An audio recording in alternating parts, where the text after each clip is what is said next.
जिस वेशधारी में ये गुण हो उसे ही संत कहते हैं। उसकी वाणी से केवल भगवत यश ही निकलता है। जब चार के बीच में बैठेगा तो भगवत चर्चा, ये पहली पहचान संत की।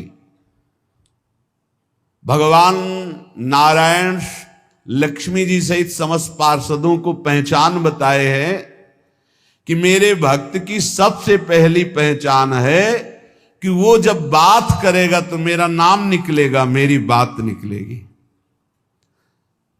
कहां गए थे वो? श्री जी की कृपा से परिक्रमा करके आ रहे थे।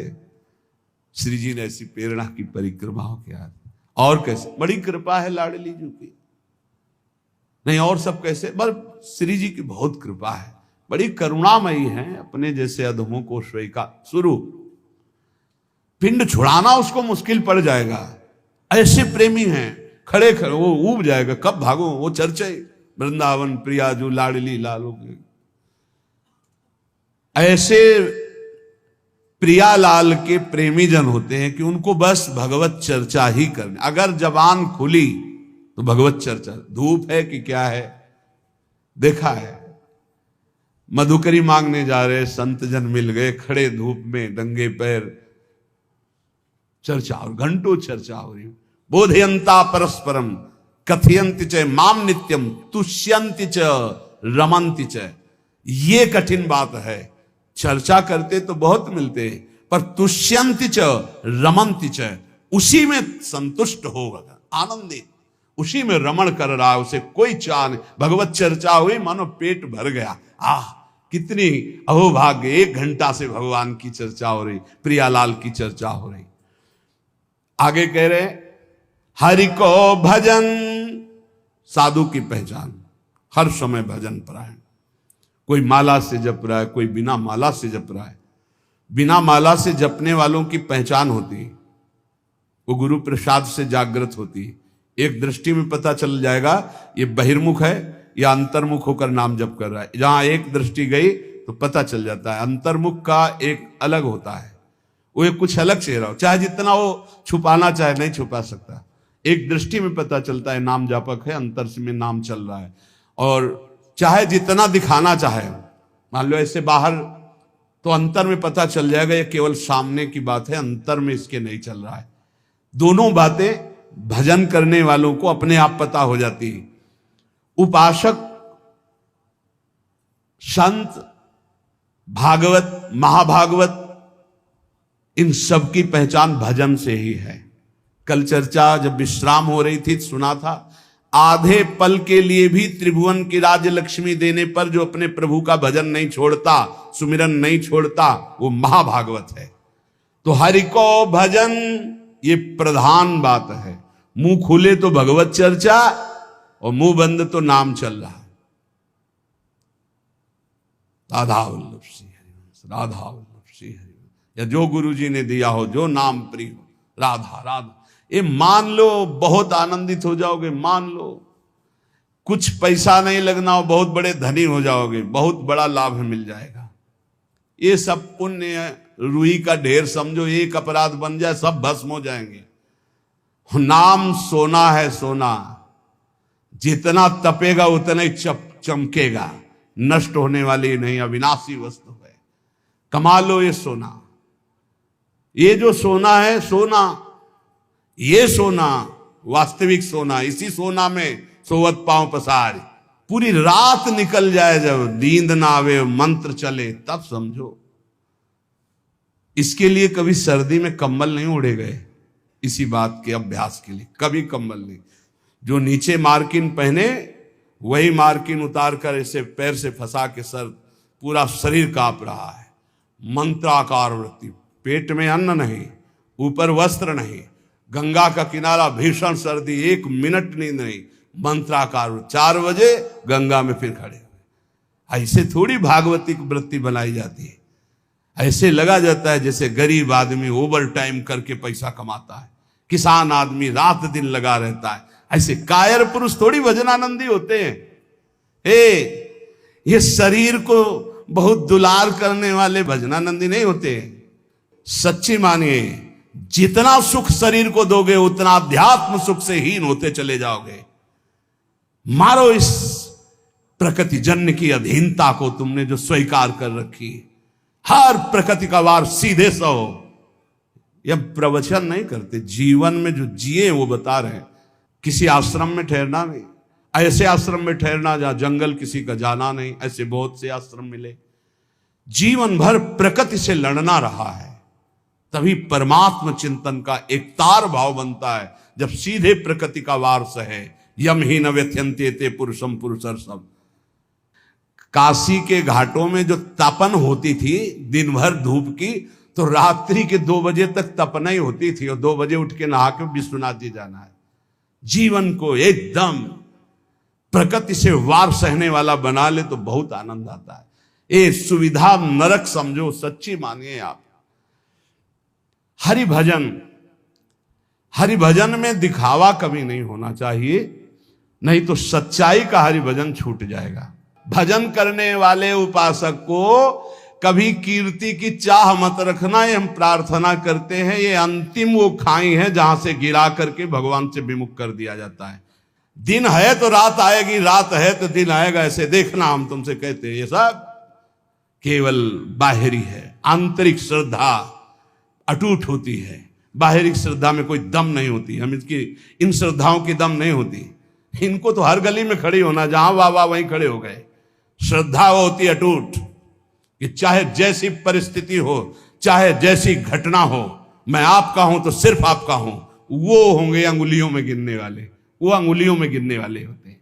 इसलिए साधु की सेवा पहचान, स्वयं साधु होते हुए साधु की सेवा और निरंतर हरिभजन और सर्वभूत पर दया, समस्त जीवों पर दया का भाव। दया बिना साधु कसाई, पर ये भी दया करी तो आफत आई बड़ी। कैसे तुम्हें बताए, मतलब बहुत विचित्र गति। आध्यात्मिक आनंद की प्राप्ति के लिए बिल्कुल व्यवहार शून्य जीवन जो जिया गया, उसमें बिल्कुल विपरीत जीवन प्रभु ने ये किया है। हजारों लाखों की जो भीड़, ये जनसंख्या है भगवान, ये भीड़ भजन अगर निरंतर आपका अभ्यास है तो चल जाएगा, नहीं तो आम हो जाएगा कि मैं बहुत बड़ा हो गया हूं, जहां हुआ मैं बहुत बड़ा हुआ, वहीं से भक्ति का नाश हो जाएगा। ये सम्मानम कल्यात घोर गरलम नीचापमानम सुधा श्री राधा मुरली धरो भज सके वृंदावन मात्यज। ए भाई, कभी भूलकर भगवान से यश मत मांग लेना कि हमारा भी नाम हो जाए। बहुत खतरा है इस नाम में, बहुत खतरा है। आपसे सबसे प्रार्थना करते हैं, यश की चाह मत रखना। उर्कछु प्रथम वासना रही, सो प्रभु पद सरित प्रीति सो बही। बहा दो वासना को। अगर कोई वासना रहेगी तो बहुतायत में मिलेगी, क्योंकि मेरा मालिक सबसे पहले अंदर की वासना की पूर्ति करता है। विभीषण जी के पहुंचने पर सबसे पहले लंकाधिपति का अभिषेक किया। इसलिए साधक अंदर की वासनाओं को देख लो। अगर कोई भी वासना तो हटा दो। नहीं, मेरे स्वामी का स्वभाव है, पहले तुम्हें वासना की चीज फेंकेंगे, ले, और जब घृणा हो जाएगी तब आगे बढ़ा देंगे। मान आखिरी खाई है जिस पे साधु गिर जाता है। इसीलिए सबसे पहले सिद्धावस्था की सीढ़ी पे निर्माण लिखा है। निर्माण अमोहा जित संग दोषा। अपने में कोई गुणा अभिमान आकर के ये श्रेष्ठता का भाव हो जाना, मानो परमार्थ में पोछा लग जाना है। भाई कभी अहम, ये भाव मत अहम में लाना कि मेरा नाम हो जाए। भगवान को जो करवाना तो करवाने, वो तो सर्व समर्थ हैं, वो तो नौकर हैं, हम वैसे ही करना पड़ेगा। पर चाह कभी मत करना। अगर चाह किया तो ये आखिरी खाई है, इसमें साधु को गिरा दिया जाता है। ये माया की बड़ी विचित्र मनोहर चाल है। बड़ा मीठा जहर है जिसे हाथ में लेकर स्वयं खा लिया जाता है। ये मान प्रतिष्ठा यश कीर्ति, ये जगत मंगल कराने वाले भगवान की हो, उन्हीं का यश गाएं। अपनी कभी न मानकर इसका जो भोग करेगा वो नष्ट हो जाएगा। मेरी यश कीर्ति इससे नष्ट हो जाएगा। सर्वभूत पर दया, दया तो करनी है, पर दया वो जिसमें भगवत विस्मरण ना होने पावे। दया को उल्टा याद, अगर हरि की याद भूल गई तो वो दया फंसा देगी पक्का। और जिस दया में हरि सामने है कि ये मेरे भगवान हैं, वो कभी नहीं फंसा पाएगी। संत के लक्षण जब वाणी खुले तो भगवत चर्चा, जब वाणी बंद तो भगवान नाम जप, और स्वयं साधु होते हुए साधु की सेवा ये प्रधान लक्षण है। हरि को भजन साधु की सेवा, सर्वभूत पर दाया, हिंसा लोभ दंभ छल त्यागे, विषम देखे माया। कभी किसी की हिंसा ना करे, ये साधुता का लक्षण है। कभी जीव को, किसी जीव को कष्ट देना नहीं।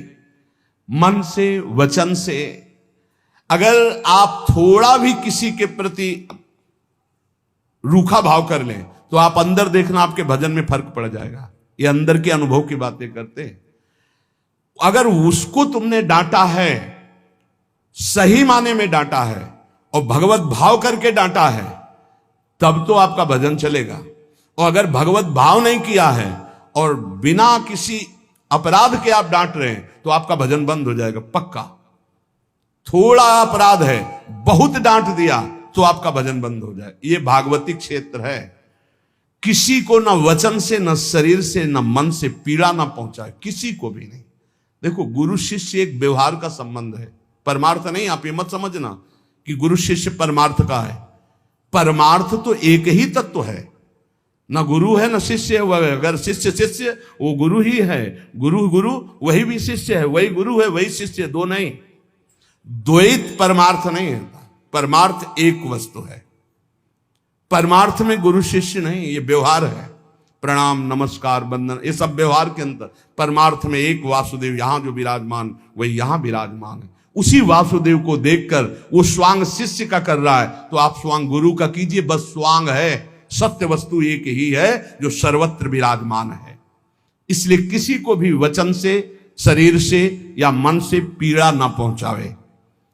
लोभ, किसी भी तरह अर्थ का लोभ ना आने पावे। दंभ, कोई दिखावा मान प्रतिष्ठा के लिए नाटकबाजी नहीं होना चाहिए।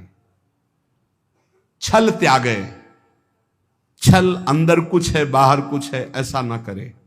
साधुता का मार्ग निर्मल है। संत सरल चित जगत हित जान स्वभाव सने। संतों का स्वभाव ये होता है जगत मंगल करना, सरल चित्त, छल कपट रहित रहना। और विषम देखे माया। माया किसे कहते हैं?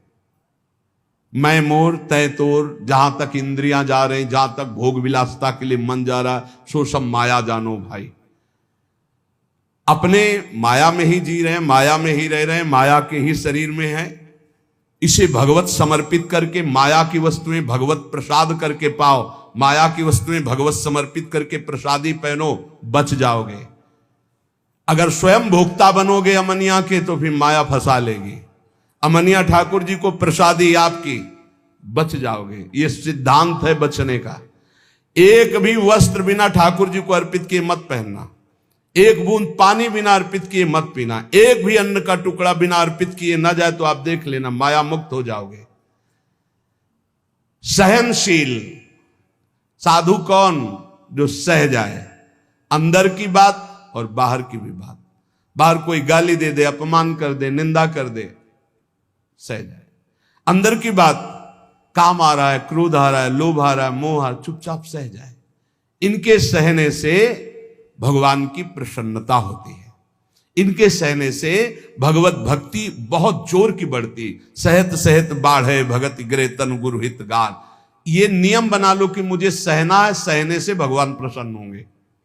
अपने प्रभु के लिए हर दुख सहना है।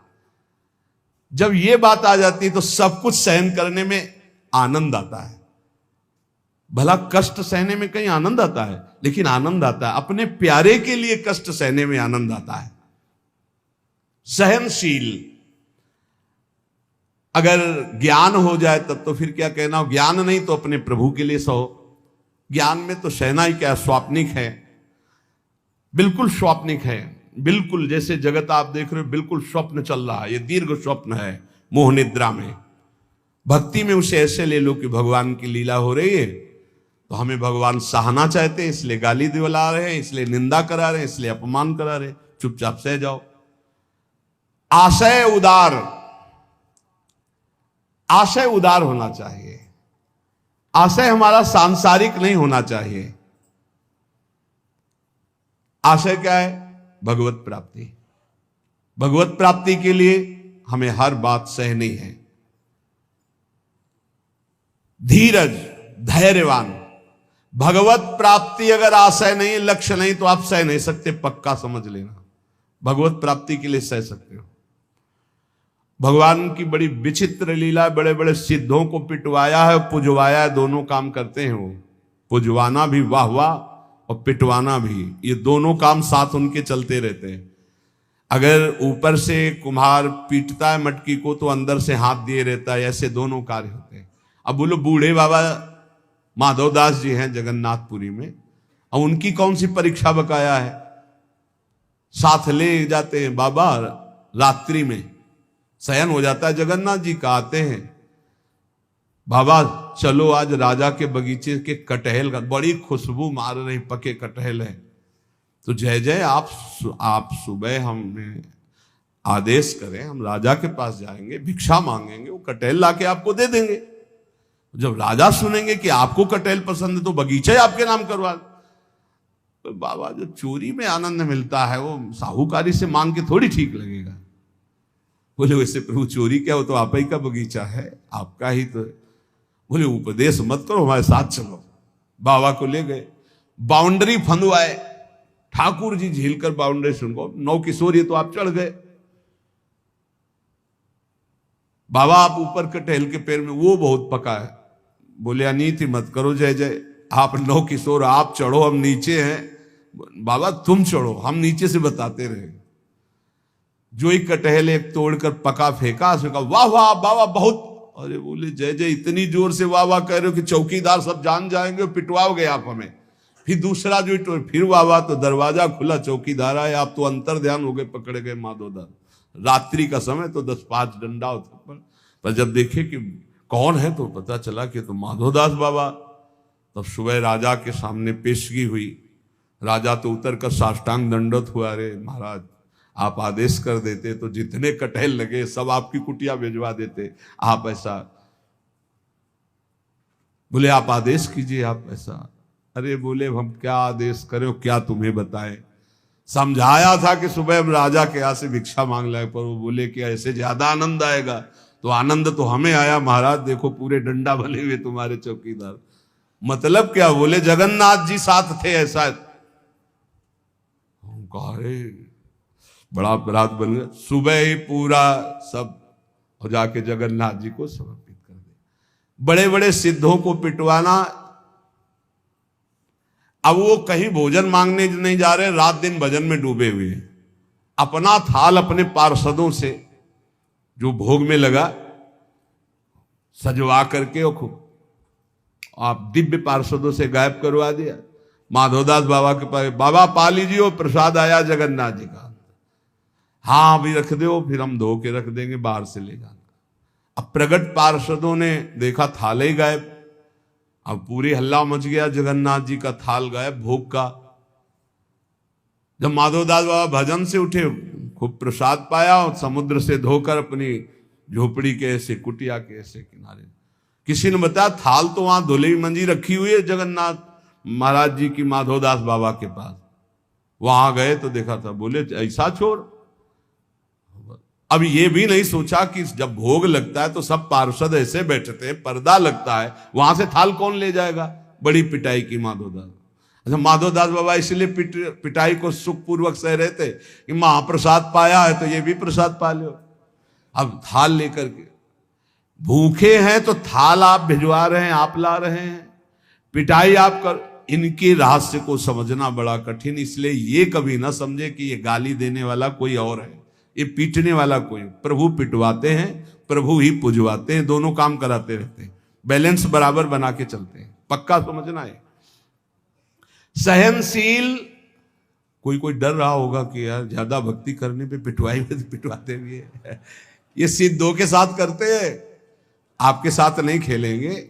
बच्चों को भारी वजन उठाने को नहीं दिया जाता। अपने लोग बच्चे हैं इसलिए चिंता मत करना कि आपकी भी परीक्षा होगी। ये सिद्धों के साथ खेलते हैं। सहनशील, आशय उदार, अति धीरज सहित विवेकी, अत्यंत धैर्यवान और विवेकवान, सद असद का ज्ञान रखने वाले को विवेकी कहते हैं। सत्य वचन, साधु के वचन सत्य होते हैं, इसलिए कभी असत्य न बोले। सत्य वचन सबको सुखदायक, जब बोले तो विचार करके बोले और ऐसे वचन बोले जिनमें दूसरों को सुख मिले। ये बचने का दरिद्रता, वचन में दरिद्रता क्या, कोई पैसा लगता है? बड़े मीठे वचन बोलो बना के, दूसरों को सुख पहुंचाने वाले हितकर सत्य वचन बोलो। और गहि अनन्य व्रते की, अपने इष्ट का अनन्य होगा, ये होता संत की पहचान। बोले इंद्रियजित, 5 ज्ञानेंद्रियां 5 कर्मेंद्रियां उसके बस में होंगी, पर अभिमान न जाके, इंद्रिय विजयी होने का अभिमान नहीं होगा। तो बोले करे जगत को पावन, ऐसा महात्मा सारे संसार को पावन करने वाला होता है। भगवत रसिक तासु की संगति, तीनों ताप न सावन, ऐसे संतों की संगति तीनों ताप, दैहिक दैविक भौतिक सब तापों का नाश करने वाला होता है। तो श्रीपाद कहते हैं कि वृंदावन में यदि ऐसे रसिकों का संग मिल गया तो आप ये जान पाओगे कि वृंदावन में जो कुकर शूकर जीव जंतु हैं सब भजनानंदी परम हंस है, महापुरुष है। वृंदावन मनु विंदाम्य हम अपि देहम स्व सुकरादि नाम। इसलिए मैं भी ये इच्छा करता हूं कि मेरा शरीर अगर छूटे और प्रियालाल ना मिले तो मैं सुअर कुत्ता वृंदावन का बनूं, बाहर ना बनूं। और ये यहां का सिद्धांत है, यहां जिसका शरीर छूटता है उसे बाहर नहीं भेजा जाता। कीड़ा मकोड़ा पशु पंछी जो भी बनेगा वो यहीं का बनेगा। मेरा जन्म वृंदावन में ही हो, किंतु अन्य जगह देव शिरोमणि दुर्लभ शरीर मुझे ना मिले। मुझे वृंदावन में सूकर कुकर आदमी बन, क्योंकि यहां कभी रसिकों की जूठन मिलेगी, प्रियालाल के गुण गाने वाले रसिकों के दर्शन होंगे, प्रियालाल का यश सुनने को मिलेगा, और जब इसी रज में शरीर छूटेगा तो प्रियालाल की प्राप्ति हो जाएगी। संत वचन, महापुरुषों ने जगत मंगल के लिए उपदेश किए हैं। ये जो पीछे आपने सुना होगा यम नियम धारण करना चाहिए, अगर यम नियम धारण करता है तो उसमें बड़ी दिव्यता आती है। यम नियम आसन प्राणायाम प्रत्याहार धारणा ध्यान समाधि यो अष्टांगानि, योग के ये 8 अंग हैं, 8 अंग हैं। यम नियम आसन प्राणायाम प्रत्याहार धारणा ध्यान और समाधि, ये अष्टांग योग कहलाता है। पर यम नियम हर उपासक के जीवन में होना चाहिए, चाहे जिस मार्ग का हो। ये यम नियम सब संप्रदाय सब उपासकों के जीवन में होते हैं। क्या यम? ये 5 होते हैं, अहिंसा सत्य आस्तेय ब्रह्मचर्य परिग्रहा यमाह। ये यम, किसी की हिंसा न करना, सत्य आचरण, सत्य भाषण, सत्य विचार, किसी की चोरी न करना, सदैव ब्रह्मचर्य का पालन या गृहस्थ में उचित ब्रह्मचर्य का पालन, और अपरिग्रह, किसी से भी दान न लेना, ये यम है। अगर यम का पालन किया जाए, अपरिग्रह स्थैर्य जन्म कथंत संबोधा, अगर किसी से जिंदगी भर कोई दान ना ले, यम का और नियम का पालन करे, तो उसे कई जन्मों की स्मृति प्राप्त हो जाएगी। जैसे इसमें ब्रह्मचर्य, अपरिग्रह, आस्ते, चोरी ना करना, सत्य बोलना, किसी की हिंसा न करना, ये 5 यम हैं। इनमें अपरिग्रह, जो इन 4 यमों का पालन करते हुए 5वां अपरिग्रह, कभी किसी का दान न ले, आकाश वृत्ति से प्राप्त हुई भिक्षा या माधुकरी वृत्ति से प्राप्त हुई भिक्षा को कभी दान नहीं कहते। जो किसी से हाथ फैला के लिया जाता है उसे दान कहते हैं। आकाश वृत्ति से जो हमें भगवान बैठे बैठे दे दे, अजगर वृत्ति, ये माधुकरी वृत्ति, ये संतों के लिए रखी गई। और गृहस्थ में तो दान लेने का कोई सवाल ही नहीं, धर्म पूर्वक कमाओ और दूसरों की सेवा करना वो बात है। लेकिन तीर्थयाटन या कहीं भी जाकर कई बार मना किया है, आप गृहस्थ हो, अपनी मेहनत की कमाई का खाओ, भले आप चना चबेना से समय काटो, लेकिन किसी की हलवा पूड़ी दी हुई मत खाओ, क्योंकि आपके पुण्य बच जाएंगे। कितनी बड़ी बात है। यही यम का पालन कर रहे थे भीष्म पितामह जी, ब्रह्मचर्य, सत्यवादी और अहिंसा। अहिंसा का तात्पर्य बहुत सूक्ष्म होता है। जो धर्म विरुद्ध आचरण करने वालों को धर्म युक्त दंड देता है वो हिंसा नहीं मानी जाती। अहिंसा का मतलब यही नहीं कि केवल अधर्मी पुरुष है, पापाचरण कर रहा है, आपका राजकीय पद में अधिकार है कि उसको दंडित किया जाए और आप उसे कि मैं तो अहिंसा व्रती छोड़ दिया, अब हिंसा हो गई, क्योंकि वो हजारों को अधर्म करके दुख देगा, वो तुम्हें पाप लगेगा। तुम अधिकार प्राप्त हो राजकीय विधान से, उसको दंडित करो, उसको शासन में लो।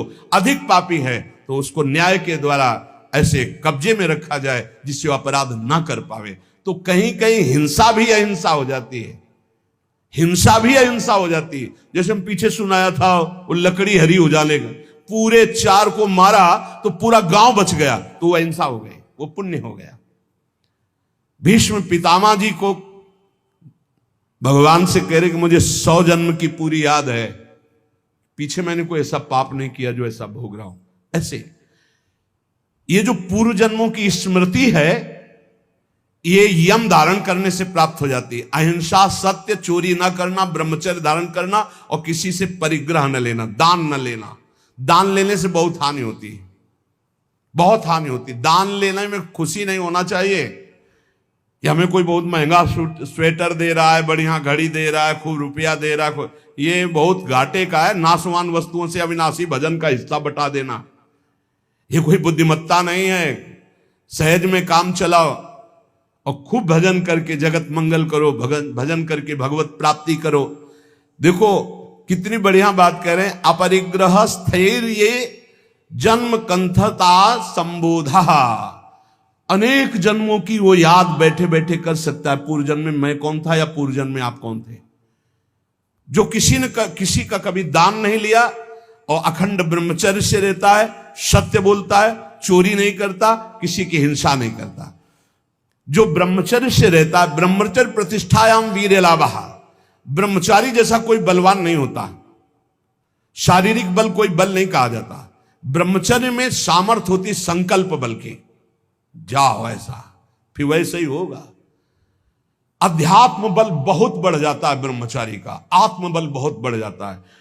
कहीं भी वो भयभीत होना, कहीं भी शंका कर लेना, कहीं भी पराजित हो जाना उसके स्वभाव में नहीं होता। जो ब्रह्मचारी होता स्वभाव में नहीं होता। ये खास बात होती है। भगवान परशुराम जी के पास जब अंबा जी गई, अंबा जो काशी नरेश की 3 राजकुमारियों में एक सी थी, उन्होंने कहा कि मैं आपसे सहायता चाहती हूं भृगुवर, मैं आपकी शरण में हूं, शरणागत की रक्षा करनी चाहिए। बोले पहले तो तुम्हारा स्त्री स्वरूप है, वैसे ही अधिकार बनता है रक्षा का। दूसरा तुम शरण में हो, बोलो कौन त्रिभुवन में ऐसा है जो तुमको कष्ट दे रहा है। बोले पहले वचन दो कि मैं उसको मारूंगा। बोले निश्चित परास्त करूंगा उसको। बोलो कौन है? तो कहा आपके प्रिय शिष्य भीष्म। एक बार तो परशुराम जी की भीष्म के द्वारा ऐसा कैसे अपराध बन गया, क्या हुआ, पूरी घटना सुनाई। तो उन्होंने कहा वैसे तो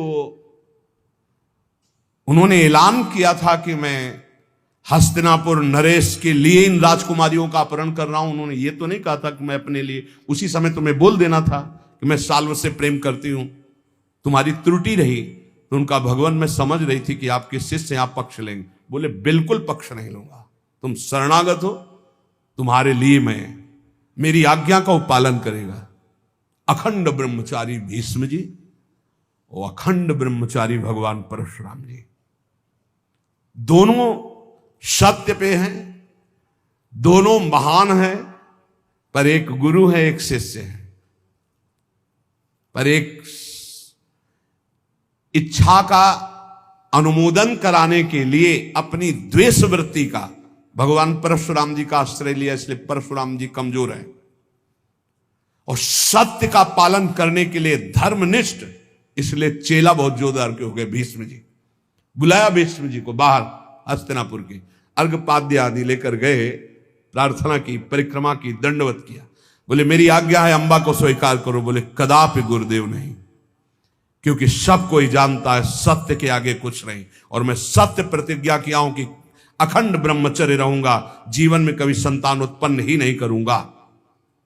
तो उनका युद्ध या अंबा, तो उनका युद्ध गुरुदेव से युद्ध, उन्होंने ही विविध प्रकार के दिव्यास्त्रों की शिक्षा भीष्म जी को दी थी जब गंगा जी ले गए थे। और गंगा जी ने और भी दिव्यास्त्र सिखाए थे जो परशुराम जी को भी पता नहीं थे। ऐसे थे, रोज युद्ध होता, पहले जाते, परिक्रमा करते, साष्टांग दंडवत करते हो, कहते आशीर्वाद दीजिए विजयी भव का। बोले योद्धा तो मैं ही हूं, तुम्हारा विपक्ष का मैं आशीर्वाद नहीं दे सकता, पर हां बलपूर्वक युद्ध करना, बलपूर्वक युद्ध करना।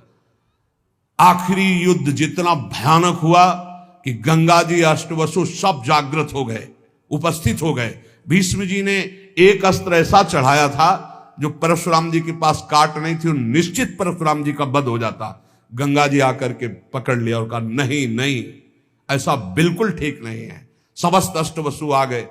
तो उन्होंने कहा मां, ये प्रत्यंचा पे चढ़ा हुआ धनुष तभी उतरेगा जब गुरुदेव अपना रथ पीछे कर दे, अपना धनुष नीचे कर दे। तो गुरुदेव कैसे नीचे कर से? अष्टवसुओं ने, समस्त देवताओं ने कहा प्रभु आपका चेला है, अब आपको धनुष नीचे करना पड़ेगा, अगर छूट गया तो आपके पास काट नहीं है, आप अबद्ध हैं, फिर भी बध हो जाएगा आपका।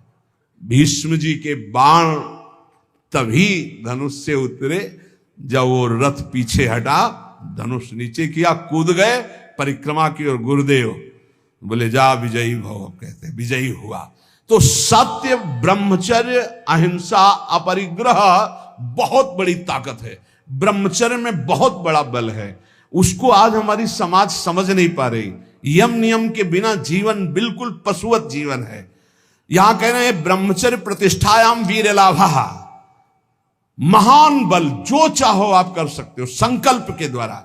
जो आपको दिव्यता किसी में दिखाई देगी वो ब्रह्मचर्य की होगी। भीषण कष्ट को भी सहने की सामर्थ्य, सर्दी गर्मी, मान अपमान, दुख सुख, लाभ हानि और सत्यवाद, संकल्प बिल्कुल सिद्ध होने लगता है। जिसका ब्रह्मचर्य पवित्र होता, जो संकल्प करेगा, और संकल्प नहीं करेगा तो ब्रह्मचर्य अध्यात्म की ऊंचाई में बैठाकर उसे मुक्त कर देगा। अस्ते प्रतिष्ठायाम सर्वरत्नोपस्थानम, जिसने कभी किसी की चोरी नहीं की, जीवन में छल नहीं किया, तो इसी जन्म में उसके पास दिव्य धन, दिव्य रत्न आदि एकत्रित होने लगेंगे, पक्का। विविध प्रकार के स्वर्णाभूषण, विविध प्रकार की भोग सामग्रियां, ऐसा संयोग बनेगा। कभी चोरी नहीं की, जो इन नियमों को धारण करता है। एक एक का बहुत बड़ा प्रभाव है। अस्तेय प्रतिष्ठायाम सर्वरत्नोपस्थानम, अपने आप आकर के संपूर्ण रत्न, स्वर्ण आदि संपत्ति उसके पास एकत्र, जो कभी जीवन में चोरी नहीं किया, जो ब्रह्मचारी है, जो अहिंसा परायण है, और जो अपरिग्रह, कभी किसी से दान नहीं लिया। वैसे भी लिखा हुआ है कि जो धर्मात्मा पुरुष धर्म से यम नियम के द्वारा चलता है, तो जैसे समुद्र में बिना बुलाए हुए सारी नदियां जाती है, ऐसे चारों तरफ से संपत्ति उसको घेरने लगती है, सुख सुविधा उसको घेरने लगती है, जो धर्म पूर्वक चलता है। सत्य प्रतिष्ठायाम क्रियाफलान आश्रयत्वम, जो सत्य बोलता है, सत्य विचार वाला है, सत्य आचरण वाला है, तो सारे फल उसका आश्रय ले लेते हैं। हर क्रिया का फल वो जो चाहे, जैसे चाहे, जो बोलेगा, जो सोचेगा वही हो जाएगा। ऐसा है। एक इतना बड़ा बालक है, हंसी मजाक में सर्प डाला था, कोई गुस्सा होके नहीं डाला था परीक्षित जी ने, कि पता नहीं समाधि में है या ढोंग कर रहे हैं समाधि का, ऐसे डाला और चले गए। कुछ बच्चों ने जाकर बताया, श्रृंगी ऋषि तुम्हारे पिता के गले में चक्रवर्ती सम्राट महाराज परीक्षित मरा हुआ सर्प डाल दिए। उनका ऐसी असभ्यता, इतने बड़े बालक हैं अभी, ऐसी असभ्यता, चक्रवर्ती सम्राट होता हुआ भी इन महापुरुषों की महिमा को नहीं जानता, ऐसी असभ्यता। ये समझता है यही दंड धारण करता है, देख मैं ब्रह्म ऋषि बालक हूं, इसको दंड देता हूं, आज के 7वें दिन तक्षक सर्प इसे काटेगा और मरेगा। इतने बड़े बालक है। जबान से निकली हुई हर बात, जब उनके पिता शुद्धि में आए, सांप हटा के से दौड़ के आके संगरी से लिपट गए। उनका रोने की क्या जरूरत है, मरा हुआ ही सर्प तो था। उनका पिताजी, अपमान है आपका। अपमान तो उस राजा का हुआ, वो धर्मात्मा राजा आया हुआ था, आश्रम में आया हुआ राजा अतिथि था। हमें चाहिए था हम जल पिलाते, हम उठकर अर्घ देते, पर मैं बाह्य था ही नहीं, बाह्य दशा में, समाधि दशा में अंतर था। वैसे तो अपराध मेरा ही बना कि राजा धर्मात्मा आया और मैंने स्वागत नहीं। बोले प्रभु हमने तो उसको दंड दे दिया। क्या 7 दिन में तक्षक डसेगा? इतने बड़े धर्मात्मा राजा को ऐसा साप, मतलब पिता की भी सामर्थ्य नहीं कि उसे नष्ट कर सके। बोले शाप तो अमोघ है तेरा, क्योंकि तू ब्रह्म ऋषि बालक है। कुछ ऋषियों को भेजा, जाओ परीक्षित को बता दो तुम्हारा 7 दिन में जो कुछ कल्याण करने का उपाय कर लो, नहीं 7वें दिन तक्षक काटेगा और निश्चित काटेगा और तुम्हारी मृत्यु हो जाएगी। ये है सत्य में स्थित रहना। सत्य प्रतिष्ठायाम क्रिया फलाश्रयत्वम, जो बोले जैसा सोचे वैसा ही हो जाए। अब आज सत्य नहीं जबान में झूठा है तो सब पूरा जीवन ही झूठा है। अहिंसा प्रतिष्ठायाम तत्सन्निधौ वैर त्यागः, जो कभी किसी को दंड नहीं देता शारीरिक मानसिक वाचिक, तो सांप हो, बिच्छू हो, हिंसक कोई भी जीव हो या कोई दुष्ट हो, उसके सामने आके घुटने टेक देगा, वैर नहीं रहेगा। ये अहिंसा का उसके ऊपर प्रभाव होगा। फिर शौच संतोष तपा स्वाध्याय ईश्वर प्रणिधानानि नियमाः, शौच, संतोष, तपस्या, स्वाध्याय, ईश्वर शरणागति, ये 5 नियम है। यम नियम जिसके अंदर सब सुख संपत्ति आ जाएगी, लेकिन यम नियम छोड़ करके मनमानी आचरण करने वाले सब दुख विपत्ति आ जाएगी। सो है, देख लो यम नियम कौन धारण कर रहा है? जानते ही नहीं कि यम नियम है क्या, क्योंकि जानने के लिए शास्त्र स्वाध्याय संत संग चाहिए, वो तो बड़े भाग्य से मिलता है। 5 यम जिनका फल सुन चुके।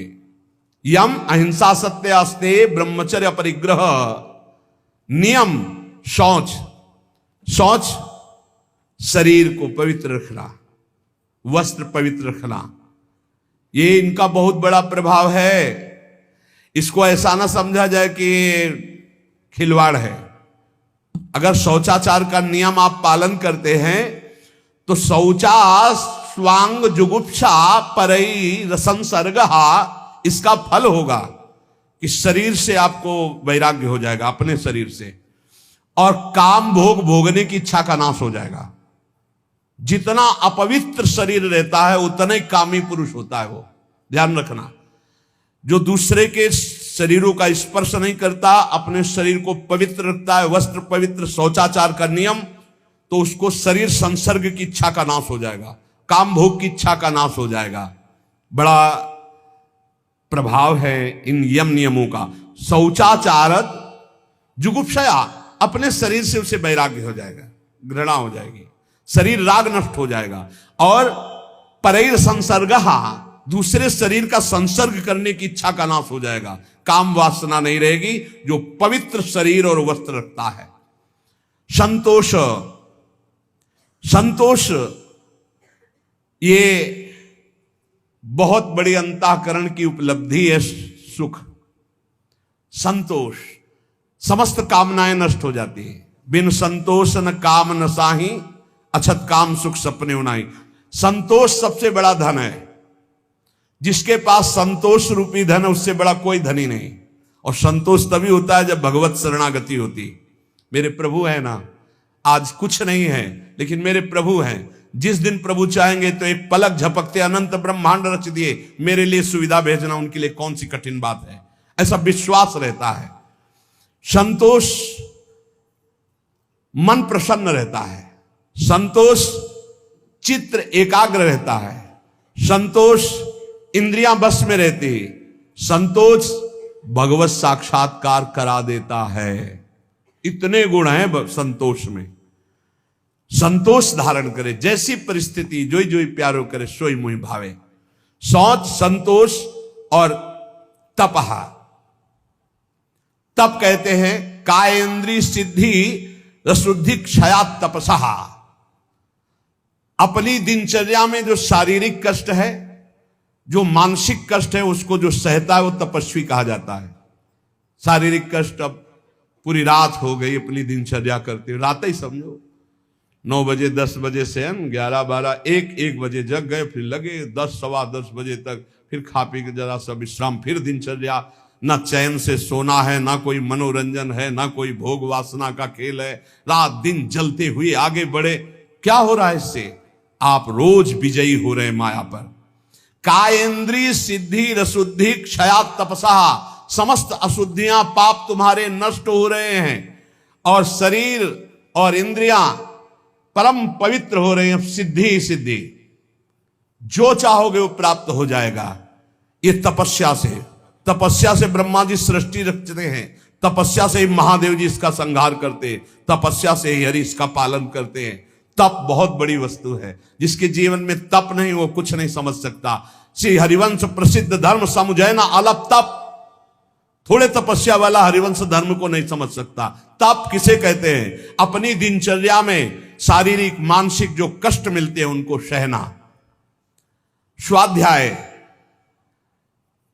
शास्त्र का अपने इष्ट देवता के गुणों से भरा हुआ जो ग्रंथ है उसे शास्त्र कहते हैं। जैसे अपने श्रीमद चतुरासी जी 42 लीला, श्रीमद राधा सुधा निधि, सेवक वाणी, सब इष्ट रस से भरी हुई। स्वाध्यायात इष्ट देवता संप्रयोग। स्वाध्याय करने वाला इष्ट देवता का साक्षात्कार करने की सामर्थ्य प्राप्त कर लेता है। शौच, संतोष, तपस, स्वाध्याय और ईश्वर प्रणिधान, समाधि सिद्धि ईश्वर प्रणिधानात। जो भगवान की शरण में हो जाता है, भगवान उसे समता प्रदान कर देते हैं, उस समत्व को प्राप्त हो जाता है। इसलिए हृदय में ये 5 यम, मन वचन कर्म से किसी की हिंसा न करना, सत्य बोलना, सत्य आचरण करना, सत्य विचार करना, किसी की चोरी न करना, सदैव ब्रह्मचर्य का पालन करना, किसी का भी किसी तरह से दान स्वीकार न करना, ये यम। और शरीर पवित्र रखना, संतोष हृदय में रखना, तपस्या के द्वारा मन इंद्रियों को पावन करना, अपने इष्ट ग्रंथ का स्वाध्याय करना और अपने इष्ट देव की शरण में रहना, ये नियम। यम नियम का जो पालन करता है वो सब भरपूर हो जाता है। लौकिक पारलौकिक समस्त सिद्धियां उसे प्राप्त हो जाती है। इसलिए यम नियम का पालन करते हुए निरंतर नाम जप करते हुए जितनी श्वासें हैं, अब अपने को पवित्र कर लो। अब हमारा समय व्यर्थ न जाने पावे।